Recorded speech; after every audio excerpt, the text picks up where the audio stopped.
Okay, good morning, everybody. We'll go ahead and start the HARC chair meeting of Friday, October 18th at 9 a.m. It's a hybrid meeting at Rebecca Hall. If you're on electronically, please raise your hand to comment if you have comment, and then and we'll call on you electronically. Purpose of HARC is to preserve, maintain, and enhance the historic character with architectural integrity and scale and cultural resources of the town of Telluride and the Telluride Landmark District. With staff, we have Piper, Darren, Erica, and anybody else, Erica? Michelle. Okay, good morning. Hi, welcome, Michelle. Back. Yeah. Okay, I can't see anybody in the room. Oh, there we go. Now I can see all those empty chairs.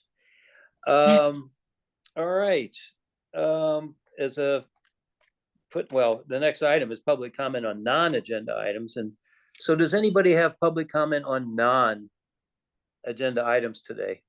So I do. Please go to the podium, to the microphone. Mark, Sherry Harvey wants to make comment, but you can't share your screen.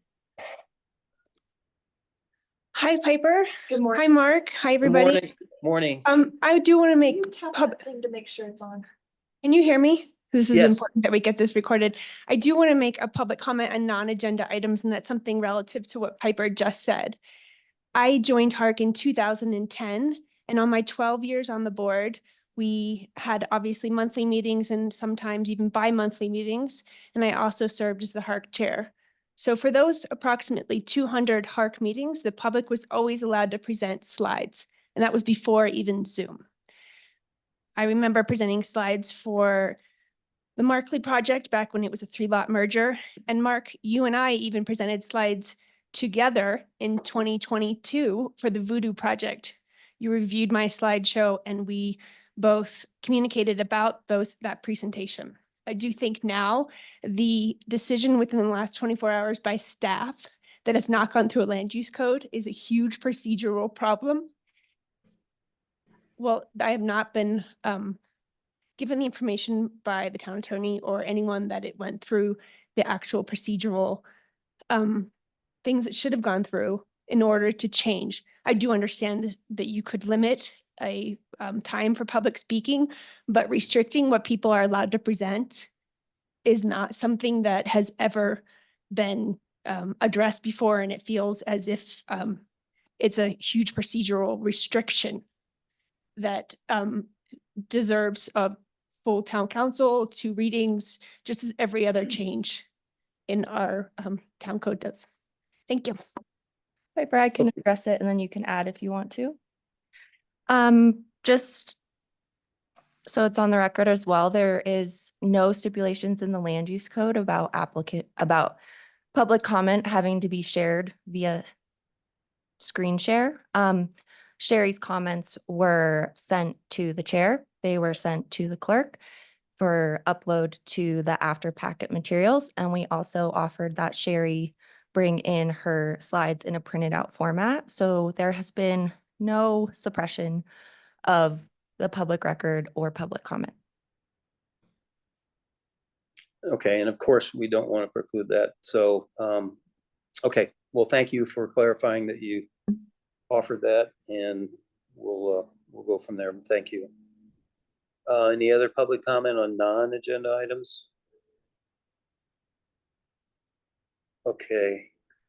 All right. Well, we'll start with the first public hearing item today is at 129 North Aspen. Continuation from August 23rd chair meeting. It's consideration of an application of a minor scale addition to the historic residential zone district that will increase the structure's floor area by more than 10%, but less than 25, resulting in a building that contains less than 2,500 square foot of floor area per land use code 7203A1C2, and a minor scale alteration of a rated structure in the historic residential zone district that does not increase its floor area by per land use code 7203A3C2. The legal description is lots 37, 38, and 39 and 40, block 4, West Telluride Edition at 129 North Aspen. It is in the historic residential district. The owner, Shane and Leorna Feeney, applicant, Sante Architects and staff member Erica Jensen. Erica, go ahead. Great, thank you, Mark. Before I begin my presentation, we received public comment from Nori Winter, Greg Anderson, Sherry Harvey, Robert Snip, Paul and Melinda O'Rourke, Bo James Nerlin, James Gorez, Paul Beeston, Narches Tudor, and Armando Cernando. Did you have time to review all these public comments? I read all of them twice and Great. appreciate all the input. Thanks. Okay, great. So we're here for the review of 129 North Aspen. It was continued from the August 23rd chair meeting. It is in the Historic Residential Zone District, the Historic Residential Treatment Area. It is located in the Historic District, and it is a contributing structure.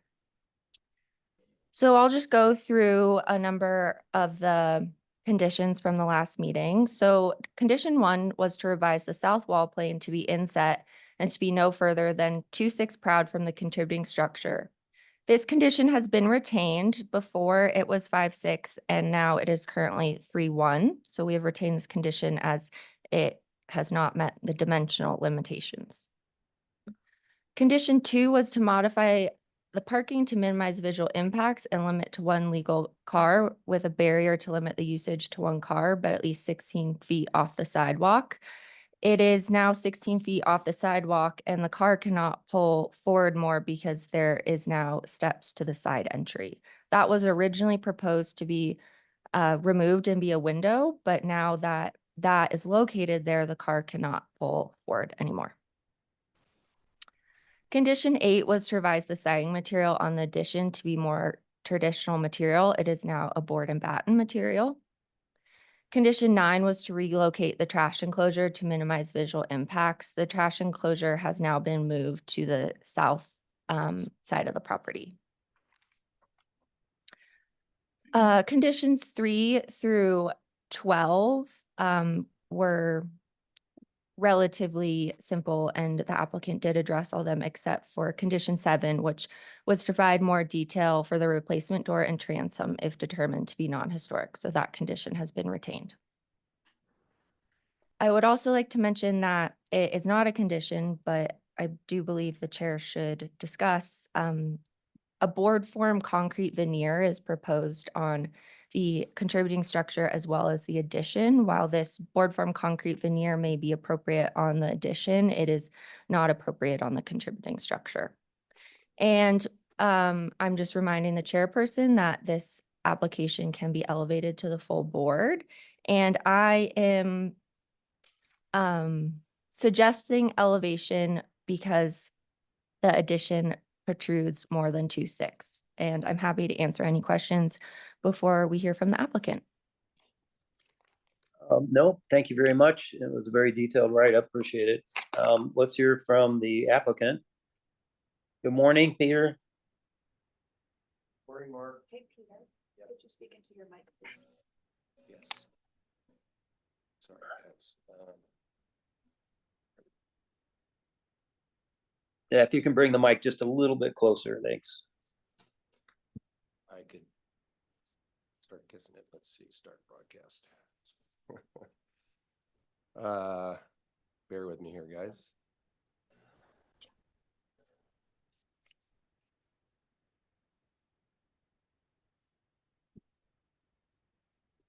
Okay.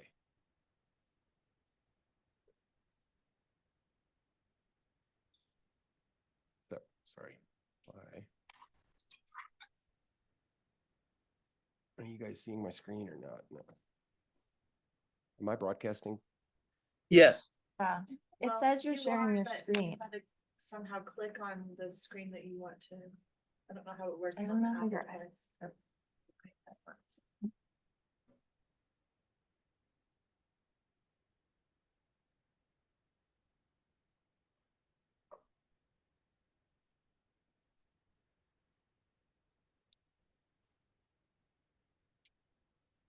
Is it screen share?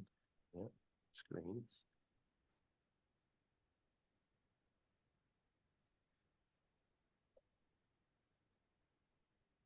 Okay, Oh, there you go. Okay. okay, so.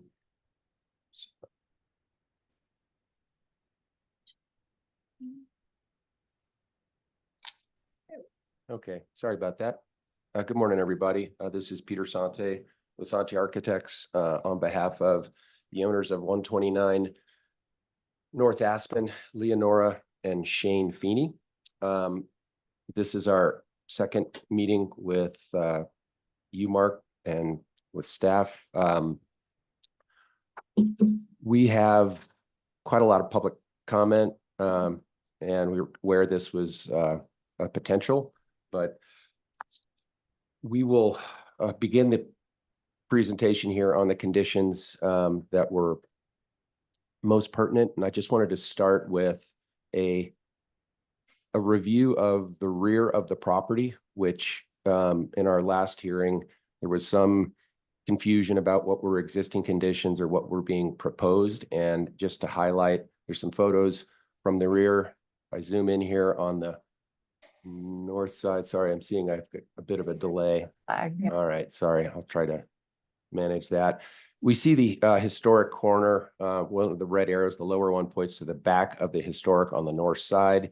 You see a historic eave that was continued with the addition, which is a wall that is inset a little bit all the way to the rear. You can see the corner as I'll let this catch up, sorry.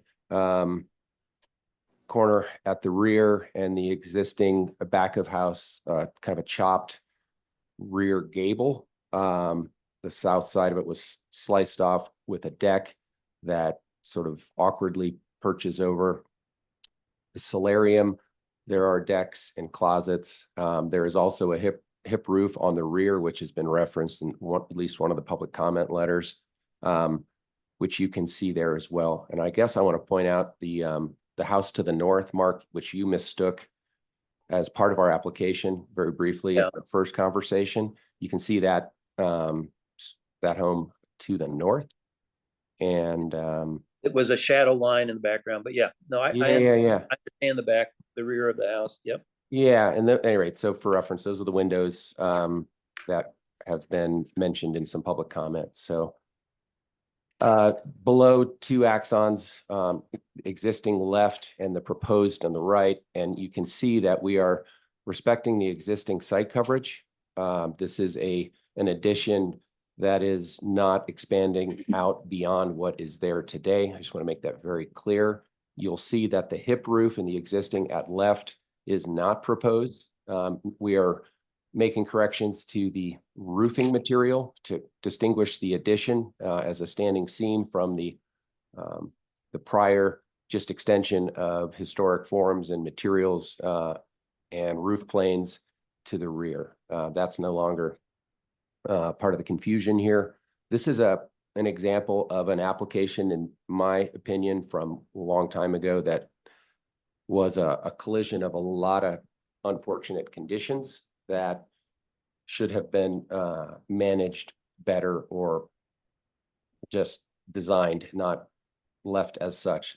That being the case, this has been here for 30 plus years. And we today are trying to make some improvement to this property and provide an addition that is a more compatible assembly of forms and materials and not as unfortunate in any way as what is there today. What you see here on the south side of the house is the solarium that we've seen already. We see, I want to point out in the photos above, oddly, there was appeared to have been an extension of the historic gable above this solarium. You have the historic corner at the solarium below, and above it extends 1.5 feet or 2 feet. I don't know how that necessarily came to be, but that's on the list of oddities with this that's going to be cleaned up. And just wanted to point that out because I don't think I drew attention to that in our prior meeting. So with that, Erica has mentioned these 2 conditions. I will get right into the south wall here, I think next, to revise the south wall plane to be inset. Mark, you mentioned 2'6", and we understood that. And as Erica mentioned, we did a design here, which is shown in this page. And then we submitted a second one, which was a 3-foot one, much to her chagrin, to show for comparison and for your maybe benefit, maybe displeasure, but briefly walk through these. You see a 3D view from the street to the left without a window. And our reasons for that is that a window does not correctly fit in a 2'6" wall for reasons we'll try to explain here with the detail on the right. You can see that there's only 9 inches of glass. If there was a window that was placed in that east street facing wall, it would only be 9 inches visible. And that is smaller than a typical or a standard window size that's even available for any type window. It's an awkwardly narrow width, and the proportion is over 5:1 vertical to horizontal with that 9-inch pinch. We're showing 9 inches and 6 inches of space where the window does not meet up to the historic corner or the corner of the bay here, addition to the rear, but is a more traditional placement to allow for trims and siding to exist on both sides. So any questions on that? That's one. I can flash these back and forth. And from 9 inch, that becomes a more traditional, how many inch wide window? The window is, it's about 4.5 inches of jamb and sash on either, or sorry, between the two sides. So 2.25 build up each side of the 9 inches. Okay, yeah, I see it. I'll continue to kind of go through these. I can flash back to you, Mark. This is the 3'1" example, and you see this is a window that allows for 1'4" or 16 inches of glass, and you can see that in the perspective view at left. And I'll point out that the glass here, the 1'4", is consistent with the windows that progress along the south side as proposed, so that's a architecturally consistent, preferable relationship and proportion of glass, if you will. Same sort of buildup of jamb and sash, and same corner or trim conditions on either side. We showed you this not to upset anyone, but just to convey that this is maybe what you might have been intending this. There may have been no intention, but we wanted to show you what a window that is architecturally not unfortunate would look like here. And it is with a 3'1" dimension, which is more than you stipulated in your condition. And here is just a side-by-side of the 2'6" at left and the 3'1" at right. And I'll just point out here, it is our preference to go with the 3'1". If you would like to know, it does have a window, as you can see, and as we've just looked at, and it, in our opinion, is the correct, appropriate treatment for this to have a window. It is more transparent. It has less of a mass, and in our opinion, less noticeable as a result. Any questions or thoughts there? I'll just keep going. Otherwise, keep going. We have a condition 2, provide more detail on the placement of the transom, and we agree with this. This is something that would take place at the time of some exposure. I also want to flash here, get this slide up. I have some more photographs and a site plan if there's any questions related to that, but there's some photos below that are color coded to where they roughly are on the property, taken in direction being viewed, and gives you a little more of the existing context. And I guess this be an opportunity to talk about the parking. We didn't have any, there's a lot of comment about the parking, so I'm going to address it here a little bit. I think Erica introduced it and spoke about it correctly. It is contrary to some of the public commentary about it. It is not an engineered or hardscape slab driveway or parking area. It is a grass pave, some hardscape that your tires will drive over, some tire strips, if you will. Some images here of some cobble. These are granite, more cobblestone look is not inappropriate with, I think, the setting. gives you an appearance of a green space that is also a drivable space that you're not going to sink into. I want to point out that our driveway and parking area, it is permeable, and that contrary to public comment, it will include for public works as required an access permit at time of prior to permit. And I think an engineer who engineered the parking to the north of 129 in recent history, and maybe architect with that were included in the public comment about why parking here is inappropriate, which is a little hard to take or a little confusing to me, but nonetheless, that is the extent of the parking. It is not intended to be hardscape, but it will be viewed and mowed like the lawn and front yard adjacent. I have one question, Sure. and that is from the rear of that vehicle shown. I mean, I had used this 16 feet, not exactly knowing, and that's why we continued it, so we could see this again and the impact. But how many feet is the rear of that standard vehicle back from the edge of the house towards the street? Is that 2 feet, 3 feet? What is that? About that. I see the dashed 8 by 18 parking space mark. It looks like it's maybe 2 feet, maybe. Okay. Yeah. And the only reason I ask is when I came up with this, move it, so that there wouldn't be a room for 2 cars, which we've already concluded. And I'm sensitive to the neighbors' comments on this also, like you are. But if it were to back up 2 feet away from that stoop and not extend past the corner of the house, you certainly could not get 2 cars. But where it's at now, I could just see somebody trying to push the system and squeeze another small car in there, which is not the intent. So could that be backed up? If that is about 2 feet, approximately 2 feet to the, not to extend past the 2 feet from the stoop back towards the street, and the car, one car would not extend past the corner of the house, but also you could not then get 2 cars in there. So I think I'm understanding your question here, but the 8 by 18 is town size mandate. We're showing that. That's not your question. It's the driveway, the approach to that where it's shown. The 16 feet mark is to the sidewalk, as you see dimensioned. They're on the parking setback from sidewalk. Yeah. The property line is inset a couple feet about from there. So it's less than 16 feet. It's closer to 14. Yeah. I'm not exactly sure. I don't know what to say about how to, if you're asking if we can enlarge the stoop. No, let me parking space. I just want to, we said that there would not be 2 cars allowed, and with the sensitivity of this historic area in the house.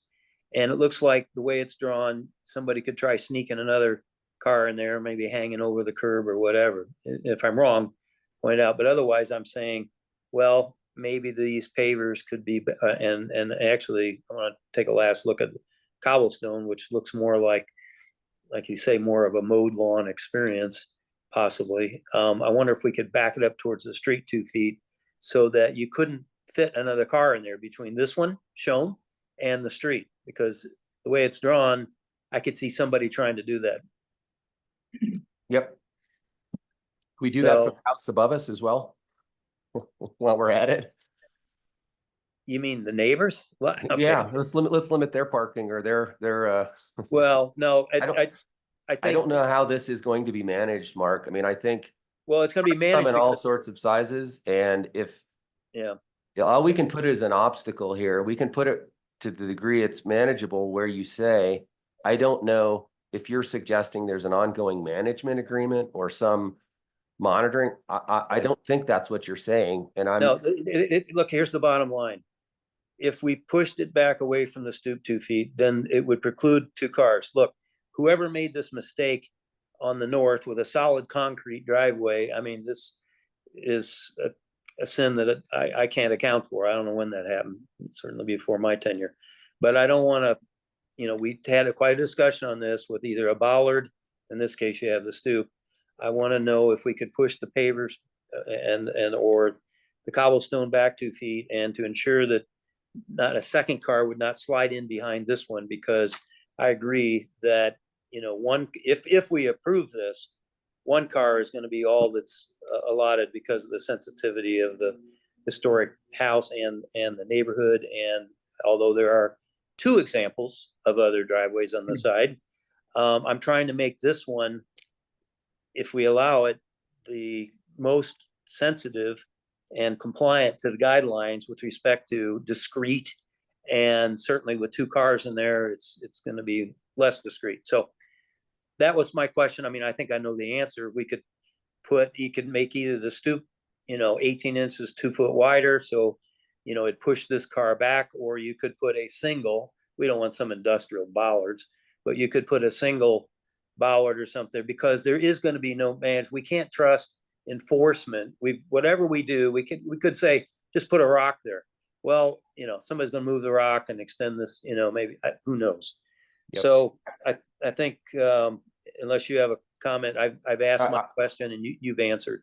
Yeah, I follow. I think you're asking to either remove some of the cobble to the left, to reduce or push the parking closer to the street, to reduce a second vehicle from being able to. Exactly. Yeah, I follow that. And in so doing, we put the car a little closer to the street, and that's. Yeah, but I wouldn't want it to be, that's true. There's pros and cons to each approach.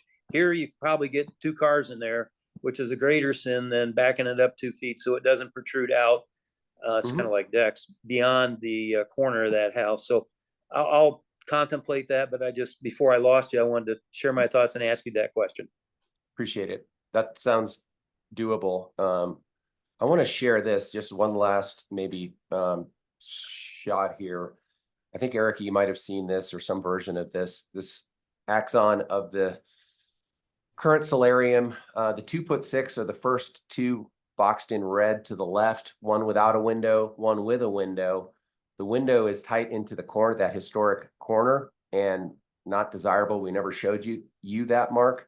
I think Erica saw this. I think the one on the right, the 3-1, is the same size window, but in a balanced and more traditional location on that return wall, just to see all 3 together. Okay, and in summary to your discussion, the devil is always in the details, right? And so my condition was generally to try to allow a window for some light and break up the mass and scale, because here on the left, that doesn't look good. The one on the right looks, I'm seeing this verticality of more of a 9-inch wide slot. And, I guess the point is, between the structural and the framing, I was trying to allow 2'6" space so you could have a decent window. But I think between structural and framing, I didn't visualize completely that it might take another 6-7 inches, but whatever. I guess that's the summary of your argument.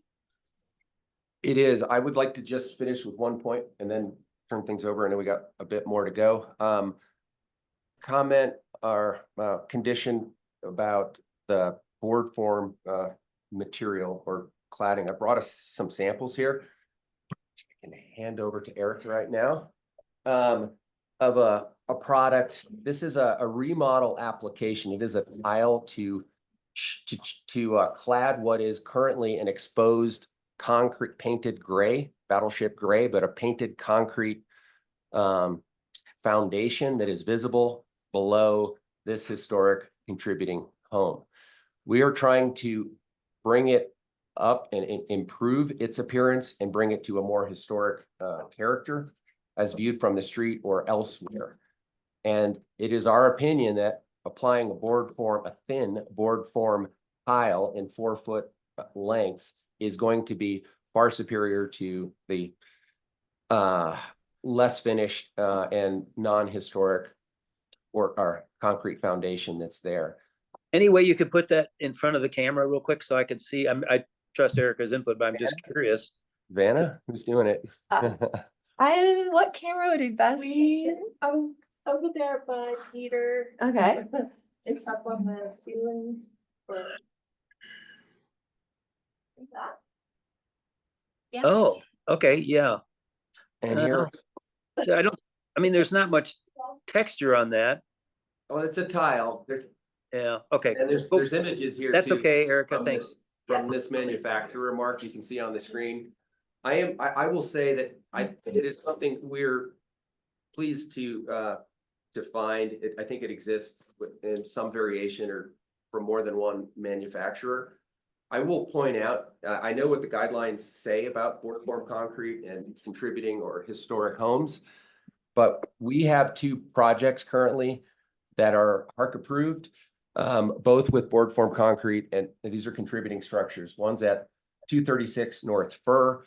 This home is in the midst of a historic remodel currently. It had a board form concrete foundation under the rear portion of the house. It's rather substantial. And today, as per HARC approval, has a board form exposed foundation. It is not foreign. It is not an oddity. It is not terrible in that description. Also, How much of this is exposed? What's the height of this? I can Face the flash. street. Sorry, I'm going to go right back to the first image. Pardon, any of these. If I zoom in here, you see that? We see a fence, we see a front porch. Under that is this painted battleship gray concrete foundation that's there today and has been. So we're proposing to clad that, or the existing foundation. We have, that is the challenge. We don't want this to the face of concrete is the face of framing. So the siding overhangs the concrete that's there by a bit already. We do not, adding a thick masonry veneer, a true stone foundation is not really going to look right with that change in plane or that depth increase. So at any rate, it's for your consideration. It's what our preference is. We can sure leave it painted concrete, but I don't think that's ideal either. Can I ask Erica? I'm sorry, I'm not in the room. And there's no exposed board form on the street side of the house. It's just down the side. Well, I just showed you the front porch. Well, I know, is that- it extends under the steps. There's not a lot, but there is a foundation currently you can find under this bay. Yeah. It does, Oh, yeah, the plantings are in the way. I see it. Yeah. The painted bay does not sit into the dirt. It sits above it. There is concrete wall that would be similarly clad and then planted in front of. And what's this tile called? It's made by Wall Theory and it's called Real Cast Board Formed Concrete. Okay, and since I'm not in the room, Erica, if on one of the photos, Peter, that you showed of another project, there was a lot of text right there.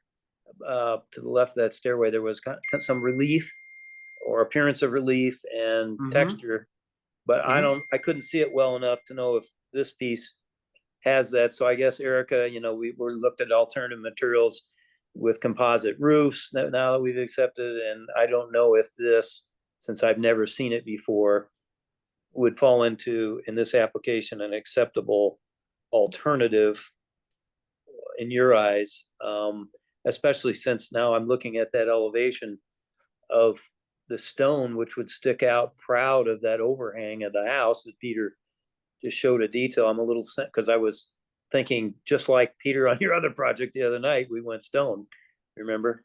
So I guess, Eric, the question is, does this seem like a acceptable alternative material in this particular application with little exposed, or do you have an opinion? That's a weighted question. I think it is a very unique material. I understand the intent behind it and how a stone veneer could cause other complications and protrude from the house. I do not believe this is an acceptable material for a contributing structure. Okay. Thank you. Peter, I guess, do you have any other issues that you want to discuss? Not at this time. And Peter, on that elevation view, I mean, of course, there is stone that could be narrow enough that you could affix to these relatively small painted walls, foundation walls that would not necessarily protrude outward and proud of that overhang, correct? I don't know how many, is that 6-inch overhang? I don't know. It's not, it's not ideal. I think my experience with thin veneers, isn't so much, it's not a monetary thing. It just doesn't look real. It looks very tile-like and applied. They don't turn corners well. They don't, it just doesn't look like a historic stone foundation. It's the scale of the stone. It's, you know, it's a challenging expectation for that material to be that thin in the size you want and have depth and variation, which it's not going to have. I have just gone through this with Jana more often in the past about unfortunate thickness of veneer. The stone veneer ends up growing. There's a masonry backing, and you know that whole assembly gets quite thick. And I know prior staff was rather aware and concerned by that bulge at the bottom, the tendency for foundations to be as big as they can be to provide basements. We understand, but that just leaves rather unfortunate thin veneer in my experience, Mark. And Mark, Okay. there, this is addressed in the 2024 design guidelines. I believe there's a new design guideline about maintaining that the dimensions between the historic house and foundation. We're reviewing this application based on the 2015 design guidelines, so we can't use that new design guideline, which may be more in support of using this material. Yeah, I know. And last question about this. So roughly, does this stick out, the edge of the house stick out 6 inches proud of that foundation, or? No, What- no, the framing, it's got siding. I don't even know if it's sheeted. It might have sheathing and then the horizontal siding, Mark. My understanding is the face of framing is face of concrete. So there's maybe an inch or so of buildup from there. That is the overhang I think you're asking about. Yeah, and to Erica's point, I know it's in the 24 guidelines because I helped write them, and this is one of the issues that we wanted to address. So I couldn't use that particular new sentence in our adjudication. However, you can always use these other guidelines or some other guidelines with respect to the preservation or the aesthetics look of the historic house. But I have to say I'm torn. Could I suggest something? I've got an idea too, but let's see if Okay. it's yours. Go ahead. I was going to say that there could be a condition to Review um, both. work with staff to find an alternative stone material. And if one is not presented that staff finds appropriate, then this material could be used.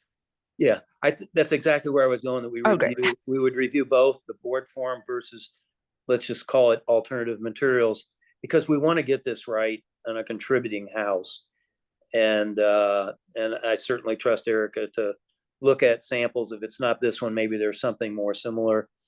So I think that kind of to be determined condition in fairness here would be appropriate. And so let's move on. Can I just add one thing here, Mark? Just to the parking question and the prior conversation about not wanting a second car and trying to limit that additionally. I think the stoop in the image would benefit by a little enlargement. And I just want to mention that if you're conditioning or working on that, that would be preferable to say a boulder or a bollard or something like that. If that makes sense. Yeah, and I was just actually making notes, getting ready for the motion. So thanks for volunteering that. I think that'd be a good solution if we consider this. So, okay, I'm making notes furiously here. Okay, anything else? Mr. Feeney has his hand raised. We have a hand raised from one of the owners. Oh, okay, sure, please. State your name and unmute and. Hi there. My name's Leonora Feeney, and I think that Shane also wanted to say a little hello and introduce ourselves. As you can probably tell from my accent, I'm British. Coming from England, I have a deep appreciation and love for historical buildings and their preservation. It's one of the reasons that we fell in love with Telluride. In fact, we appointed Sante Architects precisely due to Peter's reputation for his sympathetic approach when working with historical homes. I just wanted to say that we want to be great neighbors, obviously, and we're sympathetic to concerns. I reached out late summer to our neighbors to the north who are much tighter in location to the house to let them know that we'd be coming to HARC this fall. And if they had any concerns, to let us know. No one likes construction in their backyards. We totally understand that. It can be noisy and inconvenient. We do understand. Unfortunately, if these historical buildings, which are part of the fabric of Telluride, if they're not to fall into disrepair and lack of function, they will require work at some point in time. And it's not everyone's cup of tea to take that on. It's a timely process, but I'm sure that the community as a whole will eventually enjoy the benefits from the rejuvenation of this property. Regarding the addition, we did some due diligence early on. We met with Jonah, who was previously part of the HARC staff team. I think Peter mentioned this at the last meeting. And from her, we understood that we would be able to keep our footprint on the addition, but that HARC would be in favor of us getting rid of the glass conservatory, which is pretty ugly, as you can see, as it stands today. So with Sante Architects, we drew up plans to stay within the footprint, enclosing the glass house in a way that we all felt was sympathetic and married well with the historical structure. So, I mean, obviously we were a little surprised regarding the condition to restrict it to 2.5 feet, but we've got our head around that to a certain degree. In practice, it didn't allow for the window, which we all felt architecturally was sort of more sympathetic to the historical structure, which is why Peter's now drawn up an alternative for you. And so we're just hoping that HARC will allow the extra 6 inches to accommodate that window. You know, regarding some of the concerns raised by the neighbors, I think there's a little bit of misinformation circulating. And I believe that Peter is speaking to many of these, and hopefully when he's, as he's talked about the plans, he's mitigated some of those concerns. Snowfall has been mentioned. Obviously, it's a concern for many neighbors in town between houses, especially in tight quarters, and when dealing with driveways. It's not unique to this situation. We're putting in snow guards on our roof, and we hope that perhaps our neighbors could responsibly do the same. And regarding the parking issue, this house obviously has no alleyway, and we believe the driveway is supported and desired by town planning, and we would very much like to put one in. We don't need more than 1 car parking space. Very happy to get rid of some of those paving stones to reduce the parking. Whatever is required in increasing the stoop, we really don't need more than 1 car. But as mentioned, there are examples in Telluride with houses with no alleyway that have been given a parking space. And as previously mentioned, the one immediately to our north has as well. So just to finish, this house seems to have become a bit of a sandwich filler in between north and south properties whose interests seem to dominate. And the historical home stands currently diminished in height, stature, and rights to function, dwarfed on all sides. And, you know, it's a bit of a shame. And we do hope that HARC supports our application to restore this historical structure to its former beauty, whilst also greatly improving the aesthetic of the addition at the rear and the function of the house for modern day living. We believe it will be a huge improvement on what stands today, and we do believe the town will benefit. Thank you. Thank you. Okay, anything else before we go to public comment? If not, we'll go. And if you have a comment, if you'd like to electronically raise your hand, or if you're in the room, please come up and state your name. Would somebody like to raise their hand? We've got someone in the room, Mark. Okay, please come on up, state your name. Thank you. Mark, I'm having deja vu from our June meeting when someone got up and expressed concern about the items being heard into the chair level review. I also wanted to state, I think it's concerning that it sounds like your condition is already made, Mark, before public comment has been heard. I wanted to address the last comment about the foundation material. And I think the answer is actually just to reduce the size of the basement in order to make a material that's compliant with the guidelines. I think having Nori Winter's comments is extremely valuable, and I hope take them to heart because it was very generous of him to come out of retirement, and I don't think his comments should be taken lightly. So I would like you, Mark, to go to the comments that I submitted yesterday afternoon because my comments right now are relative to those images, and without that, my comments are not effective. And so if you would go to those comments, you'll see I used to live in the house from 2007 to 2007. This driveway has been redone since I left. Christopher Farr was the architect, and it has been improved with a drainage grate and a curb. So these aprons are actually a foot less than what town has in their streetscape standards. Those are 4-foot aprons.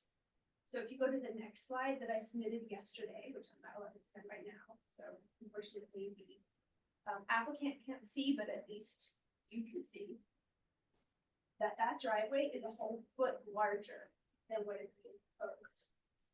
Also on that drawing shows that there's a curb which is going to be necessary to prevent drainage from going into the property to the south. That curb is 14 inches.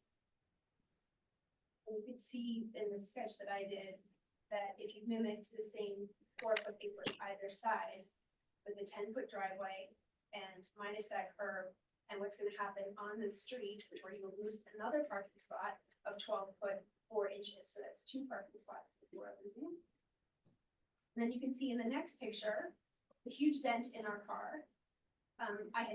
We had 2 kids that were the ages 3 and 1 when we moved here, and I regularly use the car to drive back and forth to Lawson. And even with snow melt, you slide when you're turning into that driveway, as cited by the civil engineer Greg Anderson's comments. So that's a pretty substantial dent, and you can see in the next slide that you can't even open the car door because there is white paint. And then in the next slide, you can see Mark Franklin's image. Their proposed driveway doesn't even show that curve or any of the drainage retention, as well as the fact that number one, you can't even open the doors. The door to the left doesn't even, you can't open it at all, and the door to the right, you can't open it at all, and the door to the left, you also can't get a person out. And I knew that even having an extra foot, I was never able to put the kids in their car seats. And also that driveway I would have to point out isn't part of a non-historic house. And then if you could go to my next slide, Mark. That slide is a picture looking up Brook Street from Columbia. And you could see the continuous pedestrian sidewalk. And you could see that there are parking spots available on the right side of the street. And then if you go to the next slide, Mark, page 7, you'll see all the cars parked on the left side of the street. And again, the continuous sidewalk on the right. You'll see this is a very efficient way of getting cars in. And you can see by the number of cars there. From Aspen Street up to Galena, there are 0 curb cuts. On Oak Street, all the way from the Opera House up to the top of Oak Street, which have highest concentration of houses and maintain the most historic integrity, there are 0 curb cuts.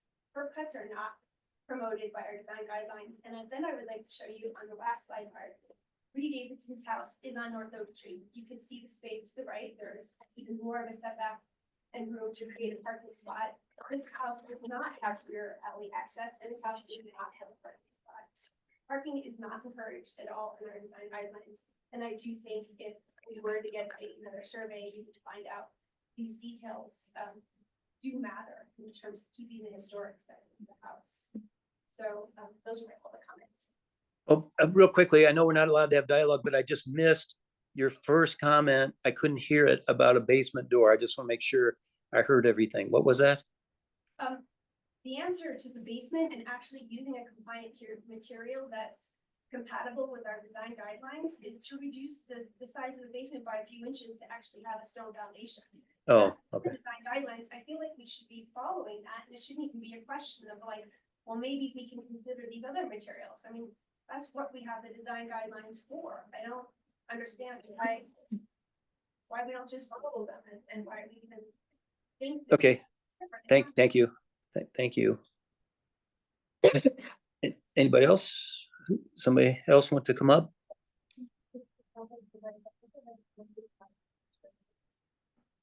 Yeah.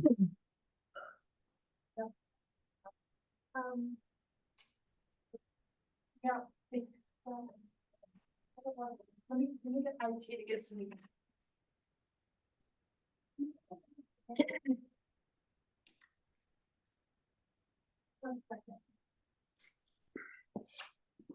We're just getting some new batteries for the microphone, Mark. Okay. No problem.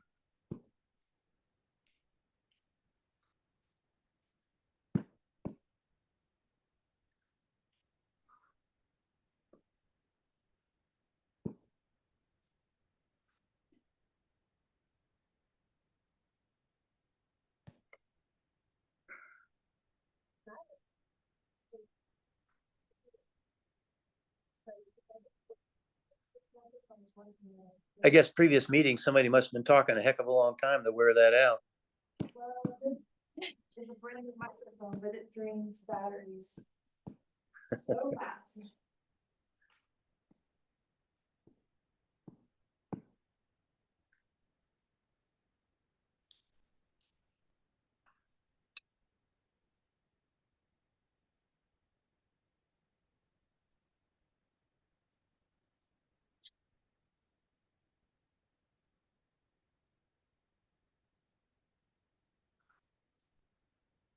All right, are we ready? Good. All right. Good morning. My name is Bo Nerlin. I'm an attorney with the firm of DeVore and Plumhoff. I'm here on behalf of Mr. Don Montgomery. Appreciate the opportunity to present my client's position. I'm concerned, and I'd like to echo the concerns presented by Ms. Harvey with respect to our inability to share our slides and materials. We do appreciate the opportunity, and we did provide public comment in the form of a letter. And in addition to that, I provided some materials via PDF that I was anticipating being able to share. So I'll try to mirror what Ms. Harvey did and go through my materials and ask that the chair follow along. Before I do that, though, I'd like to hit on a couple of issues presented by Mr. Sante this morning that were in supplement to his response. One of the things that the chair hit upon was the management of the parking and that would be a concern. I think that that's an appropriate concern, and I don't believe that that's been addressed. So the simple solution is to remove the parking from the front of the house, as the applicants have not addressed parking management. From my client's perspective, parking away from the street to the west is preferable, and to not have a vehicle protrude. So we would respectfully disagree with the chair's suggestion to input some sort of rock or ballard to move parking closer to the street. That would have a greater visual impact both for 123 North Aspen and on the historical facade of the applicant's property, 129 North Aspen. The board form concrete for a contributing home, that should not be the norm. Just because there's a cited example of two homes, don't believe that applicant and the property should be granted this exception. The historic masonry is preferred by Mr. Montgomery and I believe the surrounding neighbors. The suggested material was defined as being very unique by staff. Don't believe that that's acceptable material for a contributing structure. One of the things that was discussed was to have staff and the applicant find a solution to work together on this facade. We would be opposed to that because that does not allow for public impact. Lastly, I was curious to hear from the chair that he's prepared to make a motion prior to public comment being provided. We would hope that we're able to go into this with somewhat of a neutral decision maker. Lastly, the snow guards and heating installed by Mr. Montgomery already exist to mitigate snow between the two houses. So those are the comments that I've kind of put together based on the presentation this morning. With that, I'd also like to hit upon a couple of the slides. I'm sorry, you're 3 minutes. The timer just went off. Okay, can my client contribute his? Oh, to him? Yes. Oh, And she's given her 3 minutes to, so that's 6. Thank you, I appreciate that. As included in the materials provided, 129 North Aspen, with the architectural inventory form that was provided, it's estimated that the date of construction is 1905. In that inventory, the property itself embodies the distinctive characteristics and types, period, or method of construction, represents the works of a master that possesses a high artistic value, or represents a significant and distinguished entity. As noted, the structure has a contributing or qualifying contributing factor ranking with the Telluride Historical Landmark District. With respect to the property itself, it's architecturally significant for late Victorian era Queen Anne style of architecture. Notable Queen Anne features of the property included asymmetrical plan, uses of contrasting wall materials, and the prominent bay window, and the highly decorative porch details. It gives a sense of time and place relative to how the dwelling appeared in the 1900s. And that remains largely intact. It's my client's position that a front parking driveway would distract greatly from that front facade and those noted characteristics in the architectural review or the historical review survey. The proposed driveway leaves maybe 2 to 3 feet for egress on either side, as noted by Ms. Harvey, who has actual experience with a similar situation. There's really no ability for passengers to get in and out of their vehicles. Coupled with that, it appears that the curb cut would eliminate 2 public parking spaces. So there seems to be little public benefit, actually a detriment to the public with losing 2 public spaces for 1 private driveway. The plans as presented do not address drainage to the south onto the Montgomery property. And it feels like that there could become a nuisance in that regard. Ingress and egress of the driveway with the access angles and the limited turning radius would be difficult. And the driveway itself would block or alter the bay window porch details, impacting the historical feature of the house. Another concern that I would like to note is that the proposed snow storage area does not appear to meet the snow removal and storage requirements of the town code. And it does not appear as designed that the structure itself included with the front parking would be able to allow for snow to remain on the property, but rather it would allow for snow storage to either harm the Montgomery property or create a situation where the owners are moving snow onto Aspen Street. Included in my materials were a couple of slides and pictures that showed the snowfalls and impacts. As we all know, there can be a pretty good buildup, and a significant storm can really have an impact for the entire winter. And we don't feel like this has been properly addressed.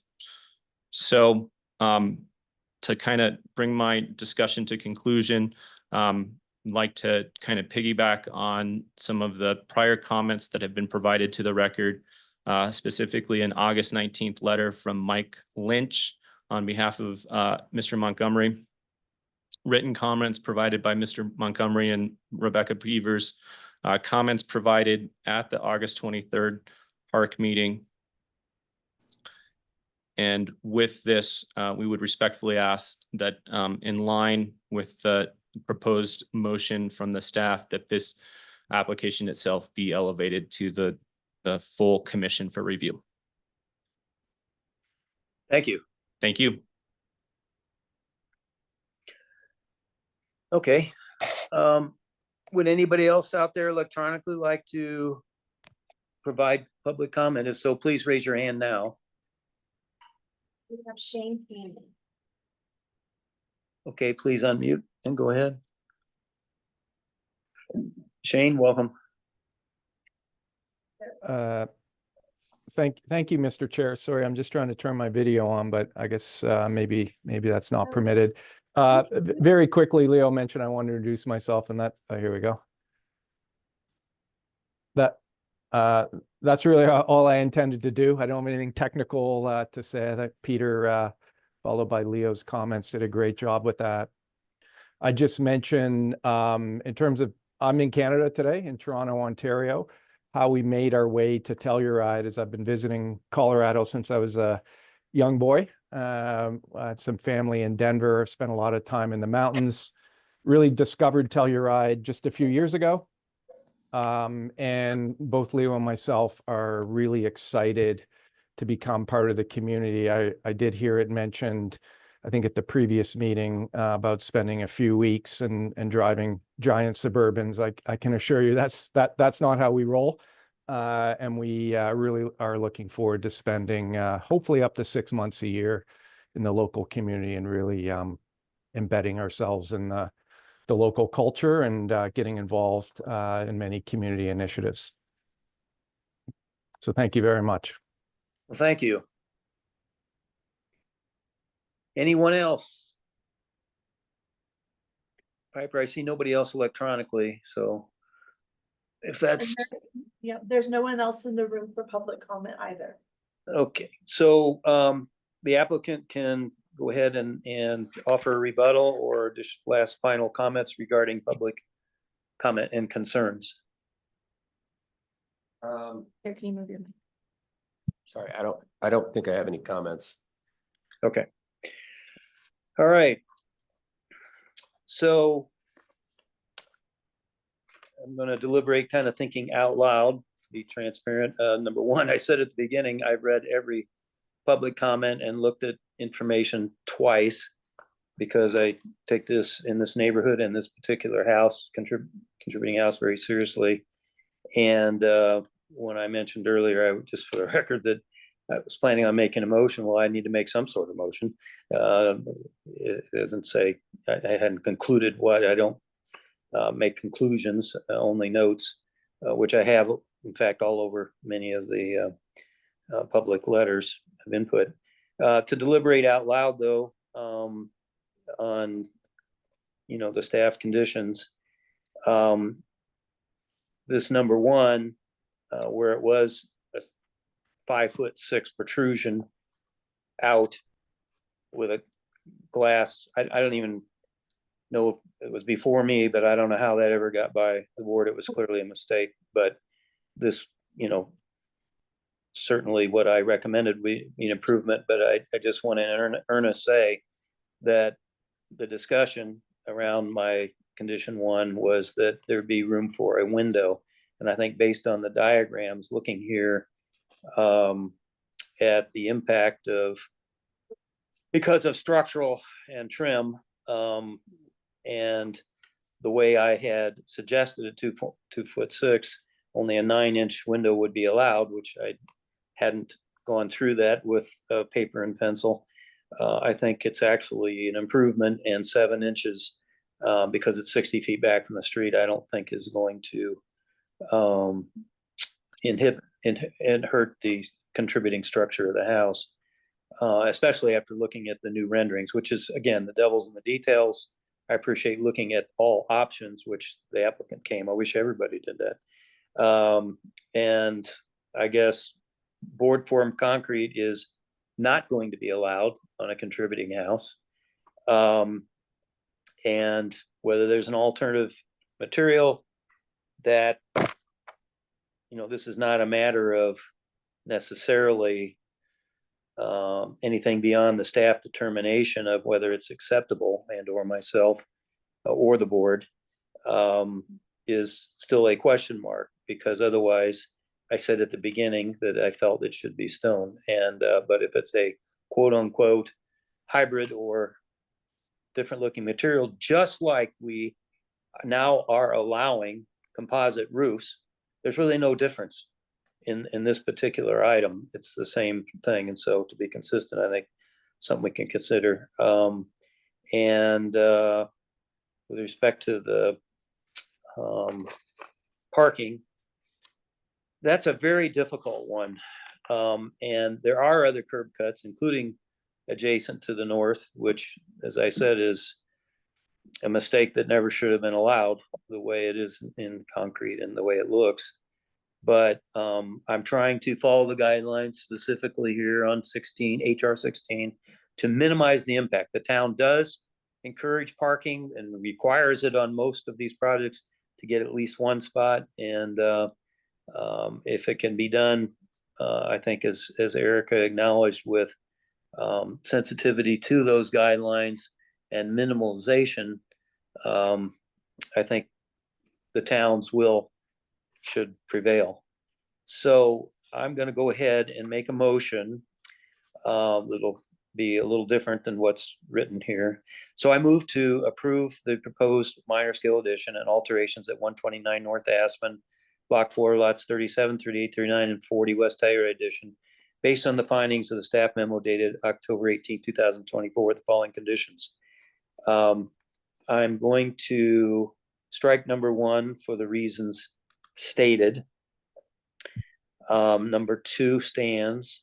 Number 3, I would like to add a number 3, which of course will become number 2, but the new condition would read, modify the parking to minimize visual impacts and limit one legal car by extending the stoop entry by 18 inches minimum towards the street, period. Well, I'll say thus blocking possibility of a second vehicle, period. That's per HR A, C1, and C.2. And number 4, finally, a new condition, provide either stone material in place of the current painted concrete foundation, or an acceptable alternative material with texture, relief, etc., per staff professional opinion, comma, per HR 24A.1, period. This choice shall be determined by staff and chair, period. Revised plans incorporating the conditions of approval shall be submitted within 60 days of the approval, or this approval becomes null and void unless otherwise indicated. The revised drawing submitted for a CA must be a complete set with any changes to the drawing clouded and labeled. Any changes to the drawings beyond the conditions of approval may result in more than one submittal being required. So thank you for everybody for their input. Look forward to receiving or seeing the revisions, and we'll close out and move on to the next project. Thank you. All right. Number 2 is the Edwards residence. Consideration of minor scale alteration to a rated structure will not increase its floor area per land use code 7203A3C2. It's parcel C, block 41, block ACC to the accommodation to the replat of the north 9 feet of lot 9 and 7, and half a foot of lot 13, lot 11, block 41, Telluride, and the north 66 feet of south 75 feet of lots 36, 37, and 38, block 3, West Telluride, to replat the block 1 PG 1041. It's at 229 North Aspen in the HR district. Owners are Edward Rose, G Revocable Trust, and Edwards Peter Douglas Revocable Trust. Applicant Sante Architects. Staff member Erica Jensen. Erica? Great, thank you so much. I do not have a presentation for this item. We have seen quite a few of these in the last couple months. The roof is to be replaced with composite wood-like shingles, and these have been approved on multiple rated structures in town, including the Miners Union and the Depot and a few other residential structures. So staff is recommending approval with no conditions. Okay, I don't have any questions. We've been down this road multiple times, similar cases, but let's hear from the applicant. I appreciate it. Peter Sante, Sante Architects for the Edwards family. I don't know we have anything new to add or contribute here. I think the client is trying to stay ahead of insurance companies and remain insurable. I'll say that is his stated goal. So that is why we're here. Okay, let's hear from the public. Electronically, if you'd like to raise your hand, or if you're in the room, come up. Piper, I don't see anybody. There is none. Okay, I move to approve the proposed minor scale alterations at 229 North Aspen, Lot C, Block 41. Town of Telluride, WTA, based on the findings in the staff memo dated October 18, 2024. This motion is based on the evidence testimony provided at a public hearing held on October 18, 2024, with notice of such hearing provided as required by the Telluride Land Use Code, and the rest as written. Thank you very much.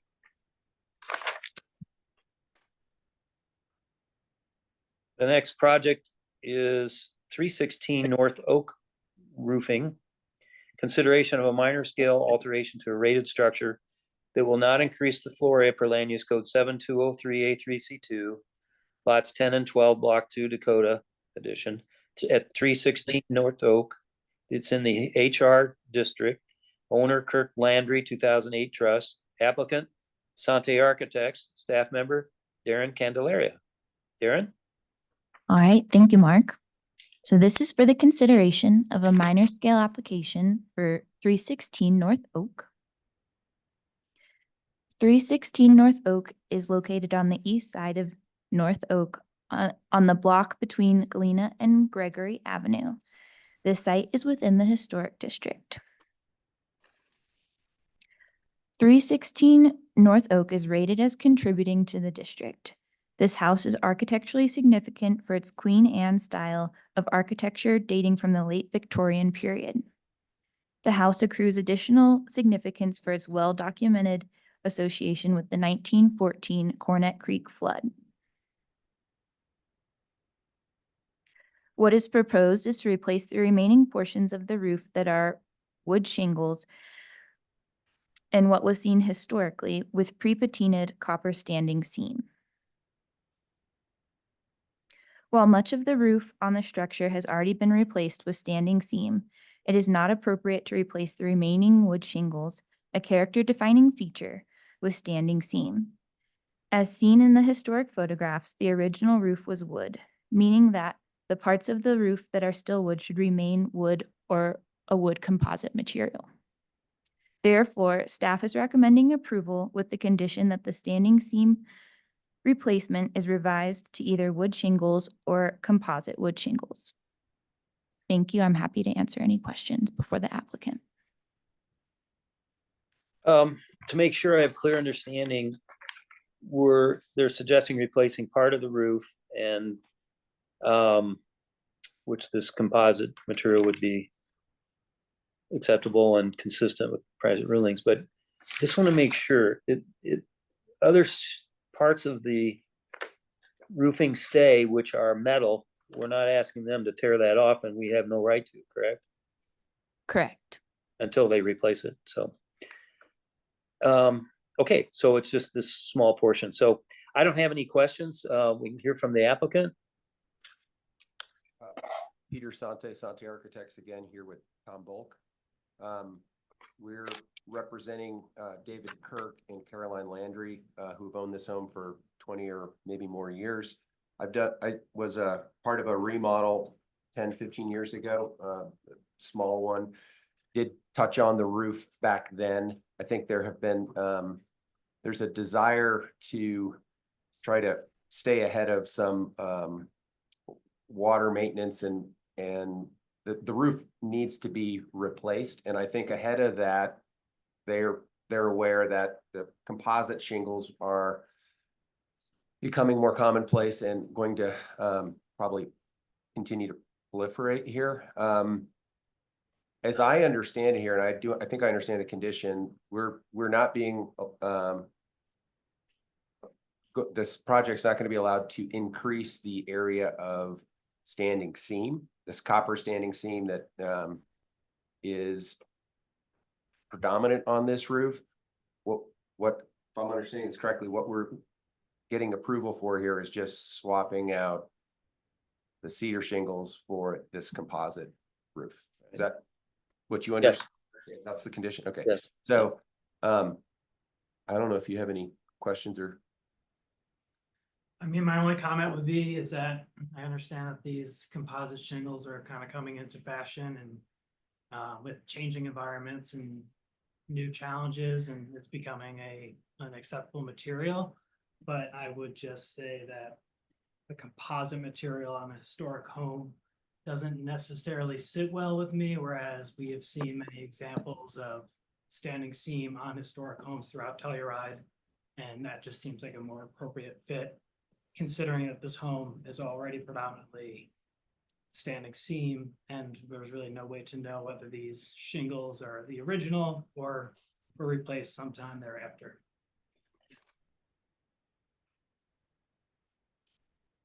Okay, my only question would be, what we do know, it was not originally metal on a contributing house, and whether it's you use wood or cedar or similar product to replace or a composite. I personally held in my hand and inspected the mining unions building and the depot building and national landmark buildings, not just contributing, which have used the composite material, and the insurance companies are much more open to that, and the guidelines do not encourage metal roofs on historic contributing buildings. So I don't have any other questions unless after that comment you have another comment. No, I think we're set. Okay, so thank you.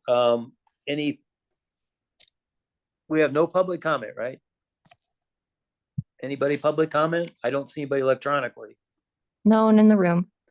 Okay.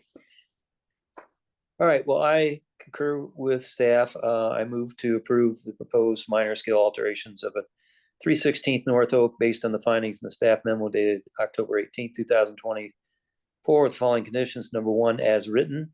This motion is based on evidence testimony provided at a public hearing held on October 18th, 2024, with notice of such hearing being provided as required by the Telluride Land Use Code and the rest as written. And thank you, Sante Architects. And with all these submittals in the last couple of days, are you done and caught up? Yeah. Yeah. Until next time. Yes, we're done for the day, the week.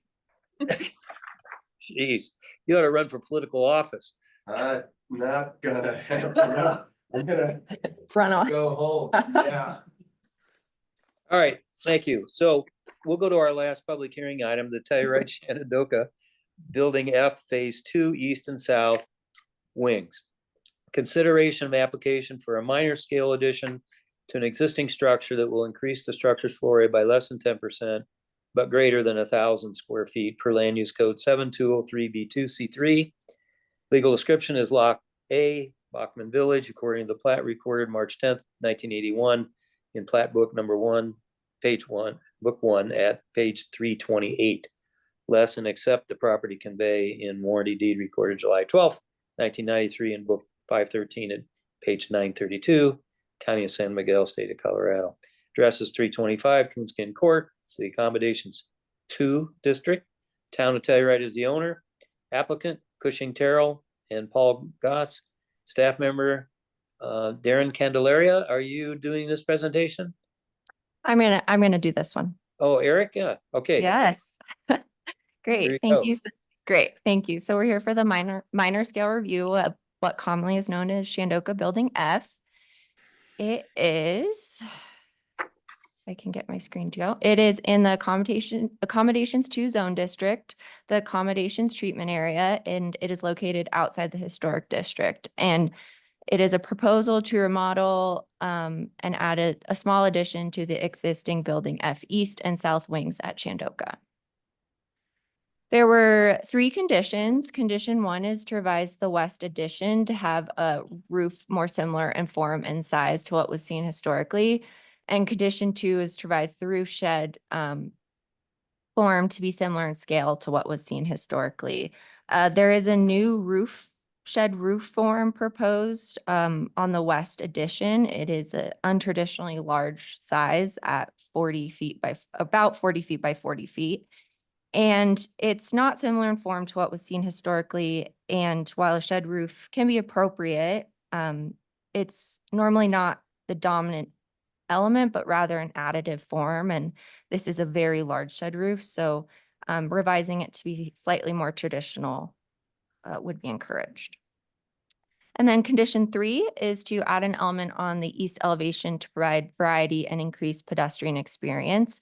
In the remodel, a window on the first level is proposed to be infilled, and this does create an untraditionally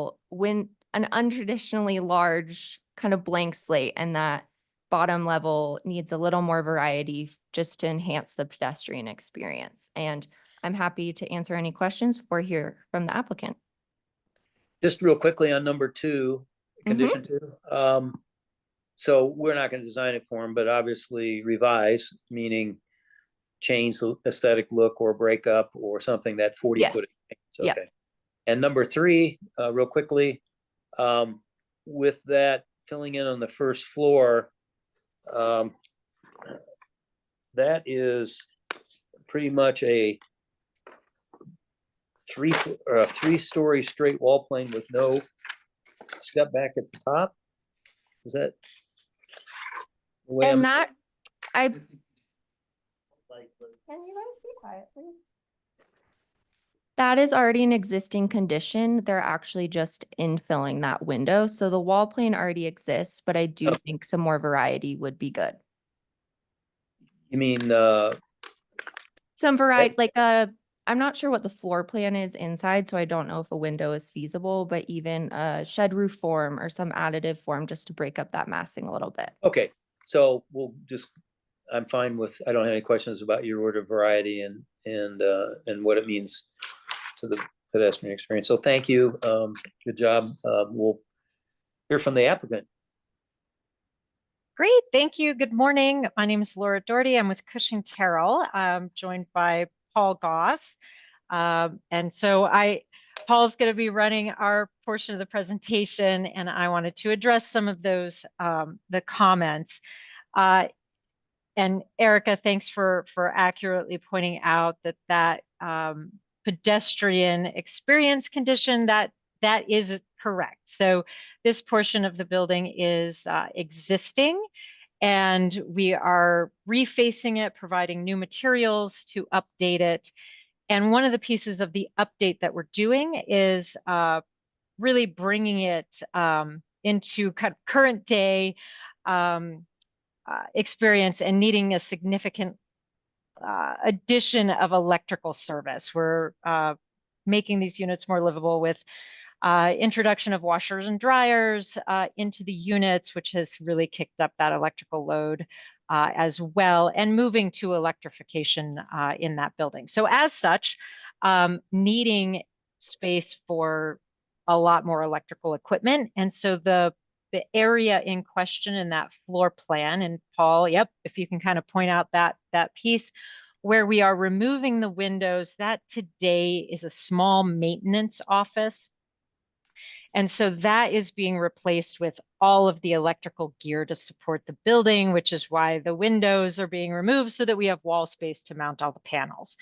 And we did feel that that existing maintenance office, it's small in nature, and it made a good location for that electrical room because of the turn, the kind of roundabout there in Black Bear where the Galloping Goose turns around. You know, it's got that headlight action that we didn't want to replan that to be a resident space because it's not particularly ideal on that corner. So what we're doing to address that pedestrian experience and the removal of that window is really preserving that mature landscaping that sits there today and improving, well, really providing accessibility at that corner for really a better pedestrian experience and really leaning on that mature landscape and beefing up the landscape in that area to really make it more pleasant. And at the same time, not walking directly next to a residential window. And again, it being an electrical room as planned today. That's also directly next to the property line. So the property line for our building skirts right adjacent to the building. So we were looking at, could we do a shed form? Could we give it an eyebrow, something to project there in between the location of the property line and really trying to keep those trees that are pretty proximal to the building.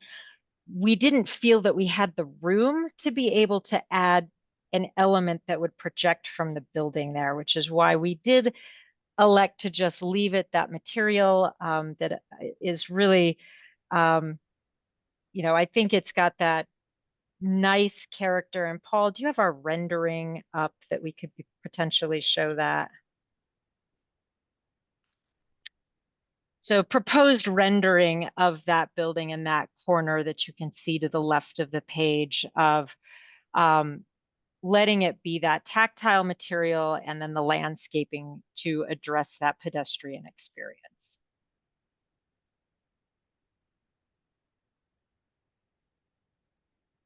Yeah, did we have any other pictures, Paul, that we wanted to show for this one? Yeah, that was the kind of close up of that existing condition today. And just a bit to the north. And really, again, this is now the phase 2 of this project. So phase 1 is nearing completion with really a matter of days away. And we took that same approach on the opposite corner of the building and were able to maintain that existing landscaping despite needing to scaffold and in order to change out the materiality. And so the fact that the contractor was able to achieve that and keep that landscaping, we feel that that approach and being able to keep that landscaping on that corner is possible as well. And Mark, I apologize. Shall we go on to the next condition or do you have this? Oh, no, go ahead. Or I guess, do you have questions about that one or should I go address the shed roof? I don't have questions. Excellent. For the shed roof piece, this is an existing building and an existing condition. And there is an existing gable roof there today. And we are looking to really address the snow shed. There is an existing condition that leads to, we call it the glacier. And the glacier lasts basically all year once snow starts falling and doesn't really melt until mid-May to the end of May. This photo was taken in May and the existing condition is really this trough of gable roof forms that all dump snow directly into that condition. So that was really a major factor that we were looking to address with this new roof form that sheds snow as much as possible away from that courtyard to provide a more livable space within that courtyard. And so by going to the shed roof, we were able to eliminate a significant amount of square footage that dumped snow directly down into that corridor. We are adding significant snow fencing on the existing gable forms because we did not want to alter the appearance of the building on the primary facades, being the front along Lot L and the side along Black Bear, and felt that where we had the best opportunity to make functional change is on the back side of the building. So looking to shed that snow away from that courtyard so that tenants can access their units, can access their windows throughout the year was important. We're also looking to maximize the solar access into that courtyard as well, and to provide as much opportunity for sunlight to penetrate down into that courtyard year round, which is what led to that shed exposure. And then being able to dump that snow and direct it into the larger opening of that courtyard out of that skinny slot. We did look at other ways to break that volume up, but based on our maximum roof height, being able to kind of break it so that we could shed snow towards the wetlands, we're really limited on maintaining a steeper slope. It was going to flatten it out significantly in order to be able to break that roof. And really that was the main piece of designing around that solar access and minimizing that snow shed into the courtyard. Additionally, being in accommodations to and out of the historical area, that really the only place one sees and would experience that shed roof volume is really from that kind of wetlands piece, looking at that volume. So that condition number 2 is wide open with respect to how to revise. And it sounds like you've explored it, but yet it's still beyond the scale, particularly this 40-foot scan to what was seen historically. So do you have ideas that you have not explored to break this up? I mean, you have to get the snow to drop in there. I get it. But there must be. So there's one thing that we've discussed, and Paul, can you give us, I don't know if we've got a view of that elevation, but even in this, perhaps, Mark, we can see it. There's a bump out on that elevation. Yeah, if you could zoom in there, Paul.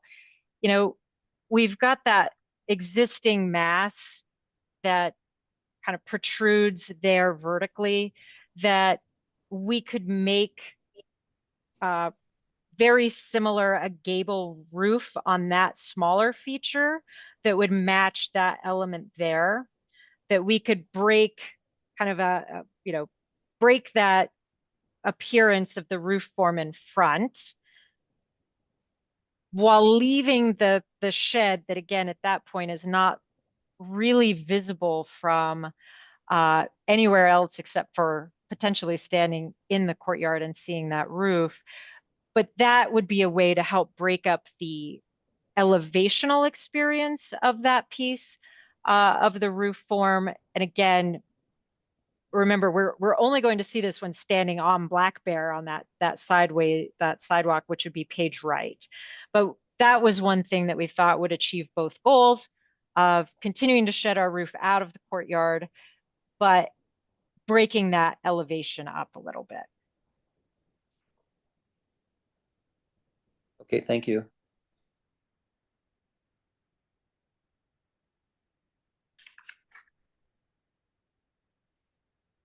Number 3, I guess.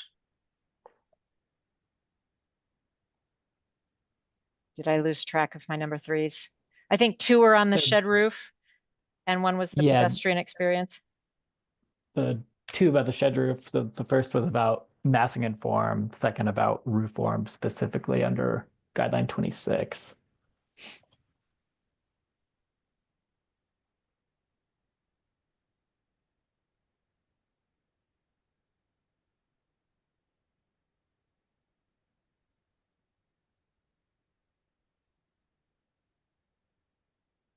Paul, do you have access to the comments, just so I can make sure I've addressed them? 2 is the shed roof and 3 is adding the element on the east elevation. The applicant addressed that at the beginning, talking about the landscaping and how close it was to the lot line. Okay, yeah. I don't have any questions. If you're finished. I think that was, those were the pieces we wanted to address. Paul, did I leave anything out? I think the only thing I find interesting in the language around guideline 26 is policy on roof form. It does, of course, clearly communicate that gable were typical and commonly seen. And I think it can be easy just to check the box with a gable roof and not also consider environmental climatic determinants, pedestrian experience, and snow shedding. In the existing condition, it seems clear they just check the box for gable roof, and what we see as a result is this. So we really thought we were challenged to improve this, and just doing a gable does not address that guideline in its entirety. Okay. I don't have any other questions. I do have a question maybe for Erica on condition number 2, Erica. Mhm. Does that need a revision to where it says revise the shed roof to say, or any building access to break up the elevation? Do we need to add that, or because, well, I don't know which way this is going yet, but do we need to add or insert in there? It could be a building accent form to break that up, or Yeah, I think, based off the graphics they'd showed and perhaps adding a couple additive gable forms, you could revise the language of that condition to skew in that direction a little more. okay, because what I'm seeing is the height of this building is not something we want to go up. And, yet they have to have, well, anyway. Okay. Thank you for that help. Okay, so is there any public comment?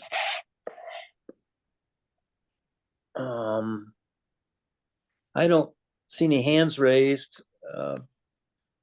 Piper, and it's a Friday, everybody left the room, right? Yes. Okay. I'm just making some notes here. Okay. I'm gonna say and or. Okay. I move to approve the proposed minor scale addition at 325 Coonskin Court, Shenandoah Building F, based on the findings in the staff memo dated October 18th, 2024, with the following conditions. 1, as written. 2, I'm going to reread. So it'll be revised to read. Number 2 will read, now revise the shed roof form and or incorporate building accent to break up the elevation, comma, to be similar in scale to what was seen historically per AC 23.J. 3, as written. This motion is based on evidence testimony provided at a public hearing held on October 18th, 2024. No such hearing provided as required by the Telluride Land Use Code. The revised plans incorporating the conditions of this approval shall be submitted within 60 days of this approval, or this approval becomes null and void. Unless otherwise written, the revised drawing submitted for the CA must be complete set with any changes clouded and labeled. Any changes beyond or changes to the drawings beyond the conditions of approval may result in more than one submittal being required. So thank you very much and good luck. And with that, Erica, unless you have something else, we will adjourn. Nope. Okay, I'll adjourn the meeting formally at 10:41. I'll insert a comment. Since it's a Friday, and Erica, it's good to see you live there. It's amazing that all of a sudden I'm not there. But thank you for you and Darren and all you've done, and your attention to detail and your commitment to the HARC board. I appreciate it. And if somebody else doesn't say it, then I will. So thank you. Thank you, Mark. Thank you. All right, and I hope to, I'm gonna learn, let's terminate the meeting. And then I'm just saying, I hope to be there if not November, definitely December, but I'll be learning to walk again in November, so I'm,